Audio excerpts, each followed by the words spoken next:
Welcome back to CGN. It's Bobby G. I'm here today with Reese Hannon. Hello, Reese. How are you today? Hi, I'm doing great. How are you? Good. Thanks for joining us and taking some time out. I know, which is a busy time of year for you with finishing up the semester and getting ready for exams. So appreciate you taking a little bit of a break. Reese, wanted to start out the interview today by asking you a little bit about how you got started in the game and at what age and kind of who taught you the game and how you got so hooked on it. Yeah. So I've kind of always been around golf. My dad and my mom both play, and we'd always watch golf on TV growing up, but I didn't really pick up a club until I was about 9. I did a first tee program. Um, and that was kind of like my first introduction to playing golf. And then I, continued to play my other sports, so I played soccer, basketball, and lacrosse, and I didn't really touch a golf club again until COVID happened, because all my other sports got shut down, so I figured what else where else would be a better place to be than on a golf course, and so my mom would take me out, early in the morning because I didn't want anybody to watch me play because I wasn't good at all, and she would help me out there, and then my dad also has taught me a bunch, and then during high school, I started taking it seriously. I played in my first tournament, my so it's summer going into sophomore year. So kind of on the later side, but I was able to get into plenty of tournaments and I started playing better. I had my golf coach and my swing coach is Brian Dobby, and he's been awesome and really taught me so many things about golf. And then, yeah, I just continued to play through high school. My high school team was kinda just like a fun team. We didn't take things too seriously, but then on the individual side, I was able to play in tournaments and end up here.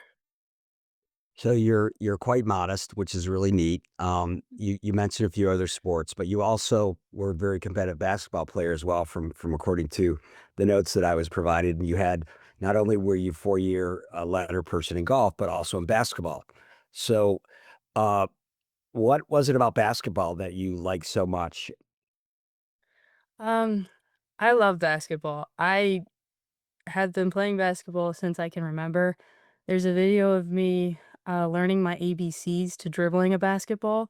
Like, I've just always been around it. My dad played in college, and my brothers I have 2 older brothers, they both played, and so it was kind of always a thing we did as a family, and I was always playing against them.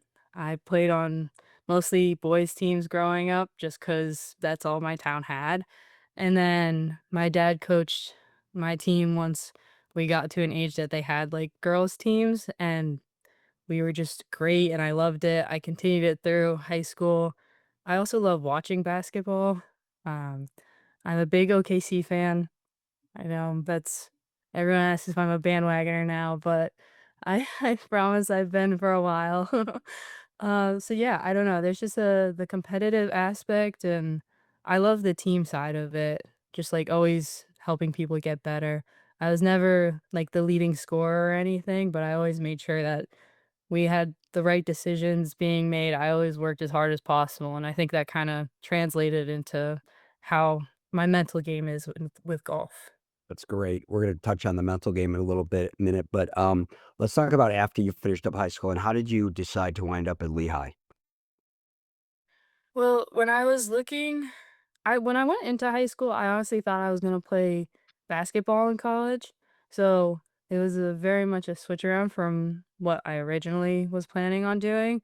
So then when I started looking at schools for golf, I knew I wanted to do engineering, um, so that kind of really narrows it down to schools that have women's golf and engineering, and then we found Lehigh, and I came out, and the first time I stepped on campus, I just it felt like home. Like, I knew it was gonna if it all worked out, that's where I was gonna go. And it ended up being the only school that I applied to because I committed prior to the application process, and, yeah, every time I come back on campus, I'm just like, "Yeah, this is it." What a special feeling. That's so cool. We hear that. I ask that question a lot, and the number one answer is just what you said. Is kind of you show up and you just know it like right Mhm. away. Um, So your freshman year was last year. You competed in all 24 events, which as a freshman is really, really special. You led the team in 3 events. You've your first term, you T8 at the Bucknell Fall Invitational, then you had a T4 at the Lehigh Invitational. So you must have been feeling, you know what, maybe golf is for me and maybe not missing basketball so much, huh? Yes, that definitely helped. Um, it was super exciting to be able to perform that way because over, like, my high school tournaments and everything, I was playing well, but I was never in the mix, and then something happened when I got to college. I found amazing teammates, and my coach is awesome, and so they kinda helped me along the way, and it's been very, very good, but I do still miss basketball, Okay. unfortunately. I can never let that one go. I'm sure, I'm sure. So what happened after after your freshman year that summer? Because your game really, this year has exploded in a great way. And what did you work on over the summer? Who did you work with? And what was really kind of going on in terms of, taking it to the next level, if you will? Mhm. Um Well, I will say at the end of my spring semester, it was a bit of a tougher semester for me. So I started working with our sports psychologist here, Dr. Sturba, and really looking at the mental game and enjoying the game and making sure that I still love golf and everything, no matter what the scores are, and kind of how to have on course distractions and things like that. So it's not super stressful because it's college golf and everyone's like, "Oh my goodness, there's so much going on." But so I worked with him a lot and I continued that over the summer and this semester. And then I also worked with, my swing coach still, Brian, to do a lot of the mechanics. But I would say the most important increase to my game was the tournaments that I played in this summer. A lot of them I was able to have a caddy for. And I had my dad caddy for me, and he's been playing since he was 14, so he's had plenty of knowledge, and I'm finally ready to actually listen to it. So every shot we took, we spoke through, "Okay, this is what we're thinking, this is what's going on, how am I feeling, how am I hitting the ball right now?" Like, we went through everything, and I've really been able to see that in my thought process now. So because I'm a rather newer golfer, I don't have all the experience that a lot of my competitors have in that they know they've been in these places before, they know how to get out of them. I just haven't played enough golf to do that, so being able to get some of the knowledge from my dad and really bring that over into my thought process has been super, super helpful. Okay, well, if he's busy next summer and you get it run out of time to find someone, I'm gonna volunteer right now. Uh, Okay. and I'm sure I'm not as good as him, but yeah, you have a great disposition. You seem like you'd be a lot of fun to be around. So I'll keep you light, and I'll only answer questions that you ask me. I won't offer any advice. But all kidding aside, we have a wide spectrum of viewers, and we get a lot of nice notes and texts from a lot of the younger players, the high school players, juniors. And the next question I ask you is if you feel comfortable sharing a little bit about the mental game and the mental approach. And I want to ask you this question because it's been very popular and very helpful to a lot of the younger folks that tune in. And it specifically is, how do you in the rare occurrence of a bad bounce or, a bad swing or maybe not fully committed or whatever the situation is, wasn't your best shot or a bad break. How do you put that in the rearview mirror and then move on to the next shot? I'd say I have a couple different ways of doing it, just depending on the situation. If it was a shot that I just like completely mishit, I've come to accept that that's gonna happen. I mean, we're human and that's okay. So I just move on. I'm like, okay, I just gave myself an opportunity to have like a crazy good up and down. And like, I kind of try to make it a game like, okay, let me see what I can do from here. And with that, my swing coach has taught me to think of it as like, what's the par from here? So, okay, I put my drive into the trees. It's no longer a par four. Now I'm going to say it's a par four from that spot. So I'm trying to like make a bogey rather than have that become a double or a triple. And then if it's a overall bad hole, what I learned really this semester was that's not gonna change the rest of my round. So in I'm pretty sure 3 of my rounds that I scored under par, I had doubles in all of those rounds, which is not the best, but I was able to bounce back because I was like, "Hey, okay, I made this double, but I also know I can make a birdie." So it's kinda having that self-confidence, and I still have the ability because no matter what happened on the last hole, nothing's saying that that's gonna happen again. It's kinda just, like, being able to release that. And then I also just have little random things, like, if the round's really not going well, um, my mom comes to a lot of my tournaments, and she'll, like, give me, like, a little mini potato, and it's, like, a positive potato kind of a thing, so I just have, like, those little things that are like, "Okay, complete mental reset. Let's just maybe close the eyes, listen to the wind." And try to relax and just let that all go. Now, is it edible or is it just a raw potato? It's edible. Ah, okay. Yeah, I was it's I was edible. wondering where you were going with that. Okay. Yeah. All right. Well, since you mentioned your mom, I would love to give you the opportunity to do a big shout out and share some love with your parents and your brothers, and because I don't want to get a text from them that we didn't mention them, so I'll turn it over to you and let you appreciate show your appreciation and your gratitude. Yeah. Um, I couldn't have gotten a better family, to be honest. My parents have provided me with every opportunity to do whatever I want. They've always told me that you can have anything in life, you just can't have everything, so you have to decide, and they let me decide, which was awesome. Um They really with golf, they didn't push me to practice at all. They just wanted me to love the sport, and I think that has helped me love it more, and they've supported me every step of the way, and I just, like I don't even have the words to appreciate them enough. Um, and then my brothers are, they're Luke and Jack. I would not be the competitor I am without them. Um, they never let me win.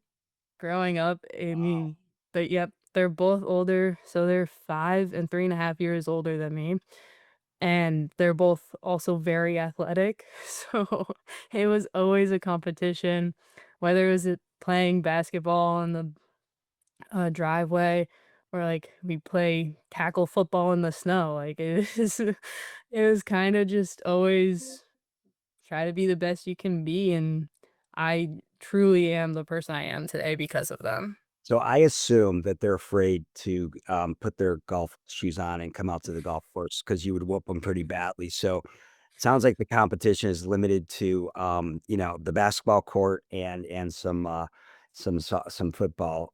So, well, hopefully, maybe eventually they'll. This is directed at you, Luke and Jack. Maybe you guys will man up and learn some golf and let your sister, your little baby sister, teach you a few things. But just a shout out to your parents. Mr. and Miss Hannah, you've raised a phenomenal young, athletic, uh, um, smart, really, Division I player, and, I know you've achieved some, National Honor Society, and, just been your schoolwork is reflective of how much you work in the classroom as well and outside the classroom to get those great grades. So, great job on raising a terrific young, competitive, smart young lady, and really looking forward to seeing, you through the rest of your career. Before we go, I wanted to ask you a little bit about your fall season. And, like, as we mentioned over the summer, you really turned it up in your sophomore year. You've top finisher for Lehigh in 3 of its 5 fall events, which is unbelievable. You runner up at the Autumn Harvest. Um, your scores have just been incredible. I mean, you've carded a 71 and a 73, and you finished 6th in an 81 player field. You hold the 2nd and 3rd lowest competitive rounds in the history of Lehigh University, firing a 69 and 70. Is there anything that you recall in those days on those 2 low rounds? Anything special that really jumps out at you that you're like, "How did you do it so low?" And then the second part of that question is, How do you use that in order to leverage off of on additional tournaments? Well, I will say those were both at the 69 and 70 were both at Architects. And that's a course that I've played through my high school career because I went to Mount St. Mary's and we played Phillipsburg, so I know that course very well. That's also the course that the coach who recruited me to come to Lehigh, she came and watched me there, and that was my lowest high school, like, tournament score I had ever had, so I had a lot of good memories at Architects, and the funny thing was the first 3 holes, so I started on the first hole, which was I love starting on the first hole, it just makes everything so much easier in my mind, but I knew the first 3 holes were like, 2 out of the 3 of them were scoreable because it goes par 5, par 3, par 5, and I ended up 3 over through those 3 holes, Wow. and I was like, "Oof, this is not how I expected." Um, and one of those was one of my doubles. And then I was like, "Okay, hold on. We know my game going into this tournament has been very strong. Our practices this year have been great. We're constantly pushing each other as a team and playing games and doing all this stuff." So I knew I was ready and I was like, "Okay, let's just go try to make some birdies." And then I started hitting the ball closer, and I made some really good putts and I was like, "Okay, this is good." So when I made the turn on the back nine, I was like, "Let's just see how low we can go." Yeah. And yeah, that was great. The 70 was my final round of that or no, sorry, the 69 was the final round of that tournament, and I was honestly just chasing the girl in first, but she kept making birdies, and I tried to keep making birdies, so it was kinda just like a fun, like, back and forth, just see how many we could make. Um, and yeah, we also have a thing on the golf course where we, like, throw birdies to each other if you make one, and our whole team was just tossing them back and forth, so I think the vibes were just very high, and it was just a good time, and I'm very comfortable at that course. So to get this straight, you don't throw potatoes at your teammates, but you throw birdies. Did I get that right? Yes, that Okay. is correct. The All right. potatoes are just for me. Okay. All right. Just want to make sure, your mom didn't have to make a whole lot of potatoes every turn. So speaking of fun, I was kind of curious when we asked this questions, one of our lighter questions of the interview is, do you have a favorite karaoke song? And if so, what is it? Mm, I'm not sure that I do at the very moment. I do listen to a wide variety of music, so I will say one song that I always, like, have to do a certain motion to is, Kingdom by Downstreet because it is Cody Rhodes's entrance music, in WWE, Okay. which I'm a big fan of that also, Okay. and so, like, when he comes out, like, I just do his motion where he, like, holds his arms out and, like, I just, like, have to sing it, but I'm also a huge country fan, Okay. so anything Eric Church or, like, Chris Stapleton, I will be singing that.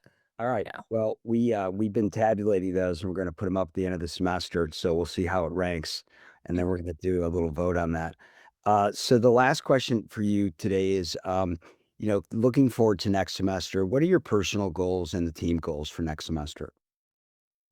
Well, our number one team goal is to win the Patriot League championship. And I think we're really set to do that. We're a very strong team this year. We have a lot of depth and we're going to keep pushing each other. And also, our coach has provided us with so many opportunities. I mean, we're traveling all over the place this semester and we're all super excited. And that should prepare us very well for our last tournament.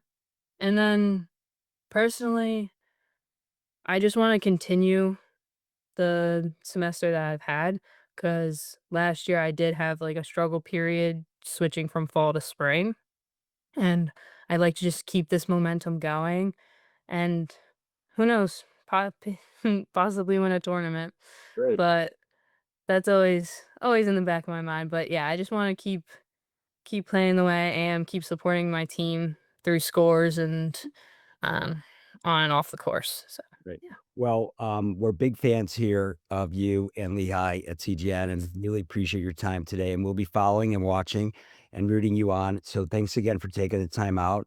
Best of luck the rest of the semester with school, and have a great holiday. And we look forward to seeing you this spring out there. Thank you so much. You too. You're welcome. Thanks so much, Reese. Have a great day.